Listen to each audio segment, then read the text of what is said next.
court is now back in session. Witness, please testify to the court about everything that you saw on the night of December 24th. Right, leave it to me. Please, Larry, don't mess this one up. I hate to admit it, but you are our last chance.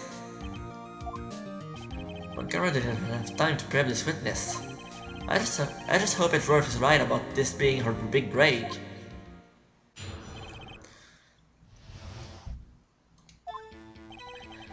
That night, I was out in a boat on the lake. I was looking for something and I found it. So I quietly slipped the boat back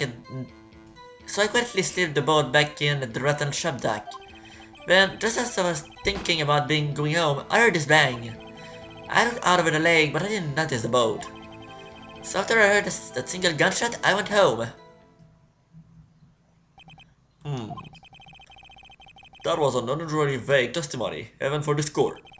In any matter, Mr. Wright, you may begin your cross-examination. Yes, Your Honor. What's wrong, Nick? It's Larry.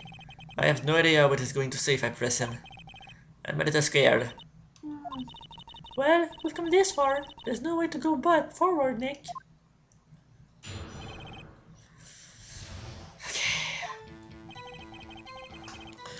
There's no point in pressing this. We already know what you were looking for. Then, just as I was thinking about going home, I heard this bang. Okay, this one. Where did the sound come from? Yeah, well, I wasn't too sure about that. I looked around, you know. Did you look at the lake? Yeah, I looked. No. Ah, there it is. So, you only heard one bang, correct? Yeah. Huh? Well, Nick? It was a pretty wishy-washy testimony, wasn't it? I guess it's just start working on the conclusions. Sorry. I wish I could be more helpful. I wish I could call my sister. Okay, let's go back to the single gunshot. And load as testimony. 2 gunshots. Wait a sec, Larry. What? You only heard one bang? You sure? That's what I said. But Miss Lotta Hart testified yesterday that she heard 2 bangs. And the old man just now said the same thing. We both heard 2 gunshots at night. Huh? Were you even listening? Were you paying attention at all to what they said? Yo, Nick, please! Huh? You know, something's been bothering me. I'm a witness, see? I'm a customer here. So you gotta read me nice stuff, okay? Mr. Butz. What? You only heard 1 gunshot, are you sure? Well, to tell you the truth, I'm not sure. Oh? Not sure? How could you not be sure? Yeah, well, I might have missed the other gunshot. I was listening to something else. Something else? A radio, dude, on my headphones. What? Order, and stop that booing. Boo! Mr. Butz, you were listening to the radio on earphones? Yeah, so what? That's a crime? I listen to my radio. Everybody listens to the radio. What's the big deal? Mr. Von Karma, your opinion? Waste of time. I do not accept this witness, nor this study testimony. Well, Mr. Wright, should he continue the testimony? Yes. Your Honor? Please allow the witness to continue his testimony. Bah! Nothing is more pitiful than a liar who doesn't know when he's lost. For the wall, Mr. Butz, please give your testimony and be sure to include details like your radio. Right, leave it to me. I wouldn't if there were any other way out of this, believe me. What Larry heard. It's lonely being alone on Christmas Eve. That's why I was listening to an all-request show on the radio, see? I was listening to it real booming loud, like. But I'm sure I heard that gunshot. I remember exactly what the DJ said. I remember exactly what the DJ was saying when I heard it too. You were listening to your radio at high volume? Yeah, what's the big problem? Can man listen to his radio in peace? Isn't this a free country? I truly believe Larry has no idea what the problem here is. Judge, can you believe a word this witness says? What he heard was probably nothing more than a drum beat from the radio. True enough, it is difficult to believe this testimony. Wait, Your Honor. The witness said he remembers exactly what the DJ said when he heard the gunshot. Excuse me? DJ? No, sir. The guy who says things on the radio. Anyway, what this means is, when he heard the sound, new music was playing. The DJ only talks between songs, so he could have heard the gunshot from the lake. I'd like to cross-examine the witness, Your Honor. Very well, Mr. Wright. I can't believe I'm considering this charade. Neither can I, Phoenix. Neither can I. Anyway, something about the DJ seems to be important, so let's go ask him. What did the DJ said?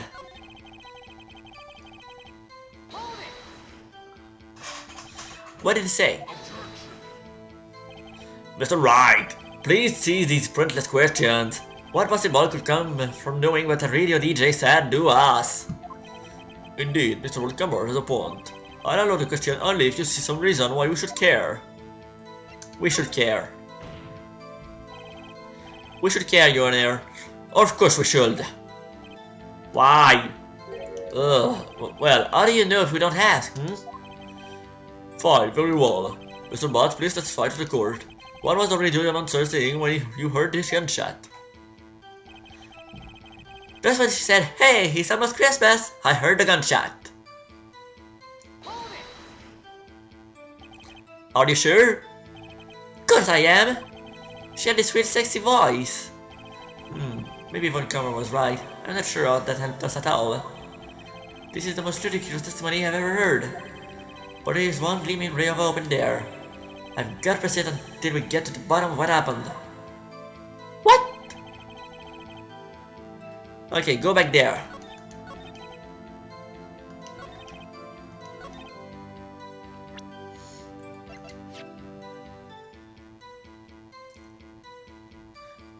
Time of death? No. Anything about the time? Maybe I gotta use the testimony again. Just after midnight on 12:25.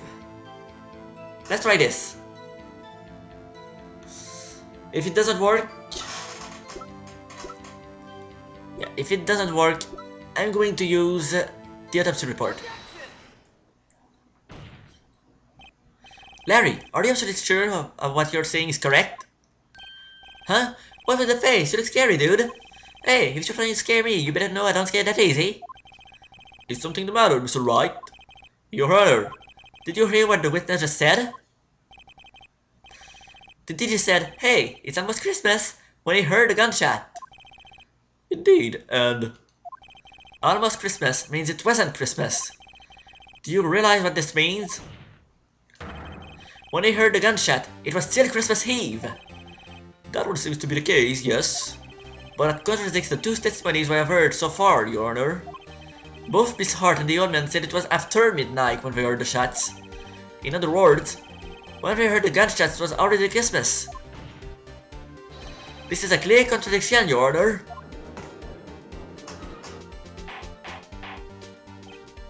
Order! Order! What does this mean? The two prior witnesses heard gunshots after midnight. However, this witness says he heard a gunshot before midnight. Judge, the answer is simple. The correct witness is plainly mistaken. Just look at him. Suspicious. What? Well, Mr. Wright, what do you think about Mr. Butz's claim he heard a gunshot before midnight? Larry's not mistaken, Your Honor. He heard a gunshot before midnight. Intriguing.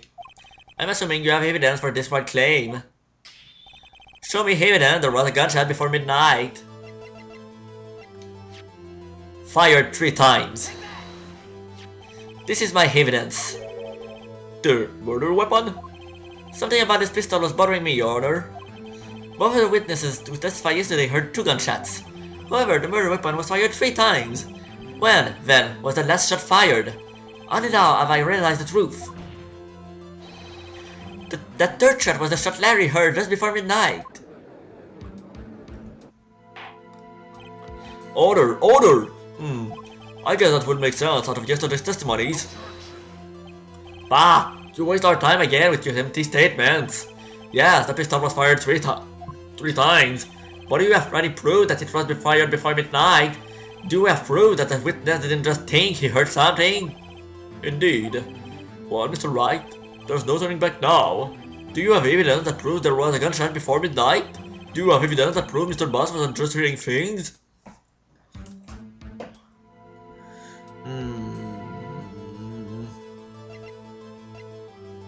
No, this...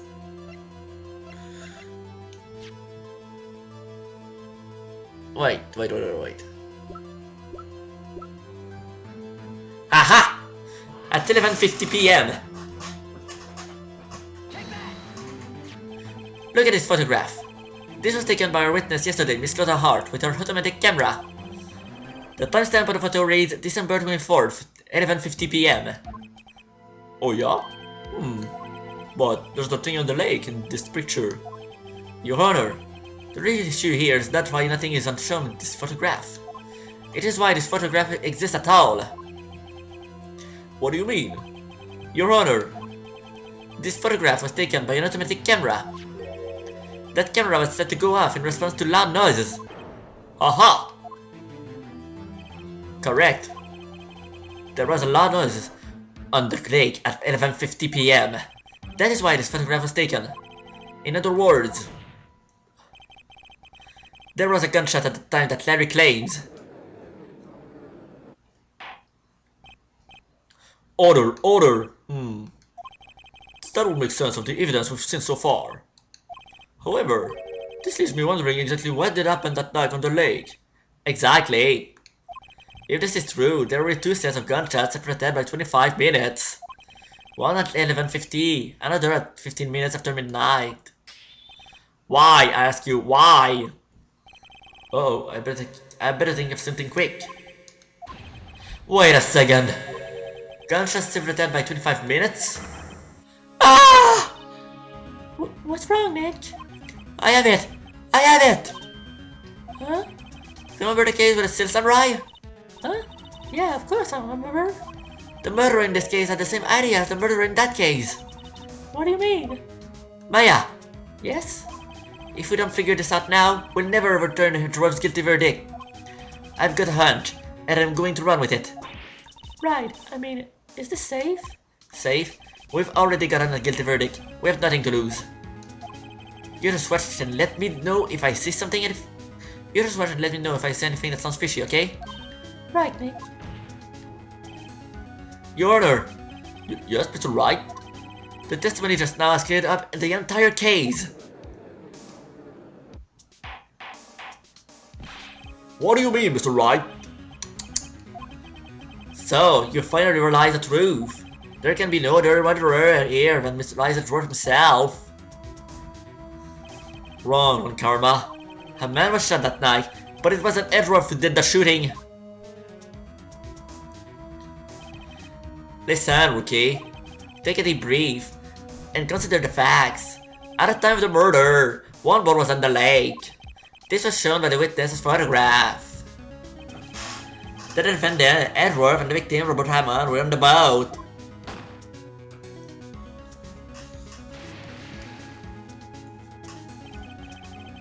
There was a gunshot fired on the boat, and Robert Hammond fell into the lake.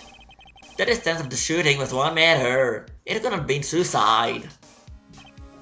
Well, the guilty party has to be the man on the boat. I admit it is hard to imagine any other possibilities. Yes, but this assumes that the victim was shot at 15 minutes after midnight. What do you mean by that, Mr. Wright? We have photographic evidence of the time of the shooting. The timestamp of the photo says midnight 15. But Larry heard a gunshot 25 minutes before that. Robert Hammond was killed then, 25 minutes before the shot at the lake. That's the only way that Edgeworth could be innocent. Mr. Wright, are you quite mad? I explained Odyssey is sitting on the boat. The murderer and Hammond. That's impossible is dead. Edgeworth and the murderer. Edgeworth and Hammond. That would make Edgeworth the murderer. That's the only possibility. Of course, it was Edgeworth and the murderer. After the murderer killed Robert Hammond at 11:50, he assumed the guise of Mr. Hammond and met Edgeworth. What? Are you serious? Yes, Edgeworth won't tell us why you went to the lake that night. However, I have a hunch. That night, Robert Hammond called Edgeworth to the lake. Now, Edgeworth didn't know Robert Hammond's face that well. That's why he didn't suspect anything when a murderer took Robert Hammond's place. I'm not sure what to make of all this. Ludicrous. It's right. Tell us the name of the murderer then. The murderer's name? Right, it's... Well, it's neither of these two, so we don't know the name. Actually, I don't know the murderer's name. You don't know? Ah! Again, you waste my time! I don't know because they never told us. The murderer is the caretaker of the shop bot. What? The murderer is the caretaker of the boat shop, that hot man! At 11:50, he was the one who killed Robert Hammond. The caretaker of the boat shop? Why did he do this? There weren't any boats on the lake then. Why would he have to go all the way out on the lake just to shoot someone? May I suggest that the real scene of this crime was not in the boat? What? Well then, where did the murder take place? Show the judge where the murder really took place. Well, if the... Larry was here, and he heard a gunshot, so there's only one possibility. Here, of course, the boat shop where he lives.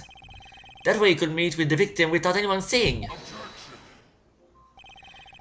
Do you have proof that the boat shop was at the scene of the crime? Recall Larry's testimony, if you will.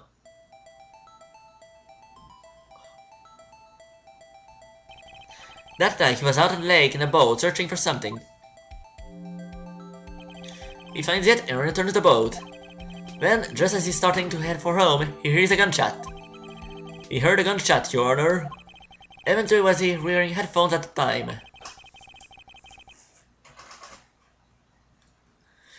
In other words, the gunshot was very, very close by.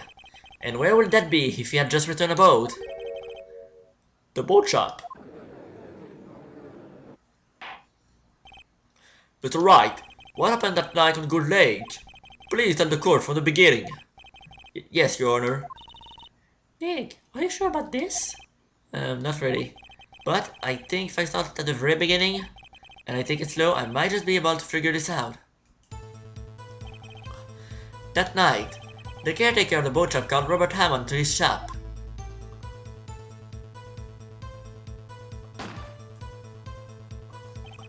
This was around 11:50. That was when the gunshot that Larry heard was fired. After that, the caretaker put on Robert Hammond's coat. He became Robert Hammond. Then he got in the boat with Edgeworth and went out to the middle of the lake. Then, who fired the pistol on the boat, Mr. Wright? Of course, it was the murderer who shot the pistol. He shot twice, both Miss Edgeworth on purpose. Wait a minute. Yes? Why would he shoot twice if he didn't mean to hit anyone? Ugh, details. No, it is, Mr. Wright. The moment you run out of explanations is the moment you lose. Tell us why the murderer had to fire twice. I believe he shot twice to create a witness, Your Honor. Create a witness? The murderer lifts his pistol and fires one shot. That ensures that anyone who heard the shot would look at the lake. Indeed, Miss Arden did exactly that after hearing the first gunshot. Next, the murderer waits a bit and fires again. Then...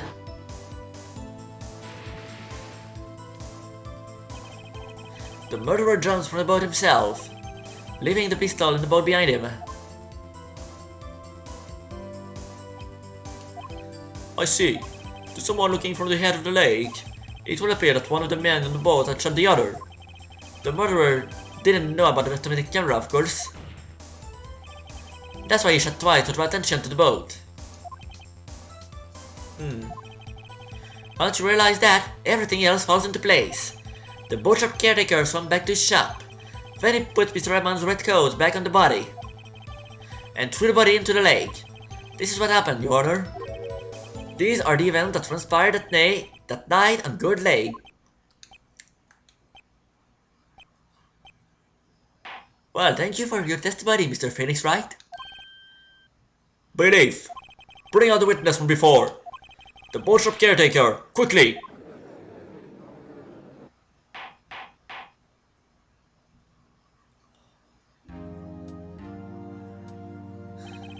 Very well, while we are waiting for the caretaker, I would like to ask the defendant, Mr. Edgeworth, a few questions. Mr. Edgeworth, please take the stand. Mr. Edgeworth, you heard what the defense has said? Yes. Well, why did you go to the lake that night? What Ryan said was mostly correct. Astonishingly so, actually. Yes. Several days ago, I received a letter. The letter was signed Robert Hammond. He asked me to come to the boat shop by the lake at midnight on Christmas Eve. He said he had something very important to discuss with me. Something important? I'm sorry, I can't say what it was. Your Honor, sir! Babe, we are conducting a trial here. I ask that you remain quiet. The witness has disappeared. He isn't at the boat shop either. What? What should I do? Find him, quickly! We cannot allow him to get away!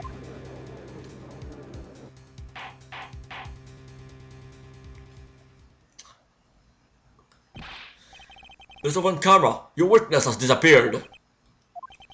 A surfer rant has already been sued. It goes without saying that I cannot declare a verdict under these circumstances. I will extend the trial until tomorrow, the final day allowed. I will request that the police department utilize all its forces to find that witness. Am I understood? One more thing. Just who is that boat shop caretaker? I think his identity has become very important to this trial. I want him, and I want to know who he is. Very well, court is adjourned.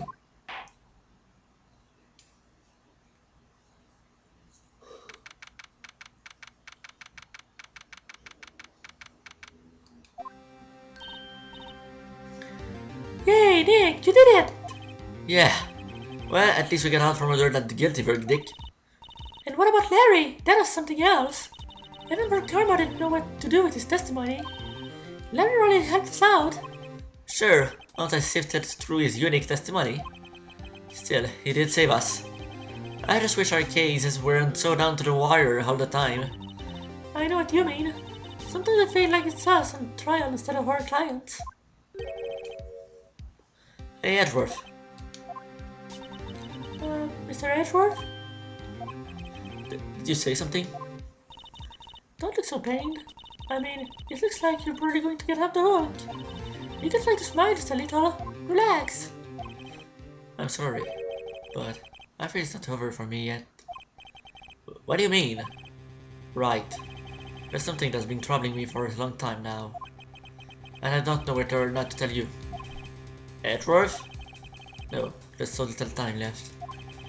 I want to tell you, to get it off my chest, but I can't make up my mind. What is this about, Edgeworth? It's a nightmare I've had. A memory of a crime that I committed. A crime you committed? A memory of a murder. Say what now?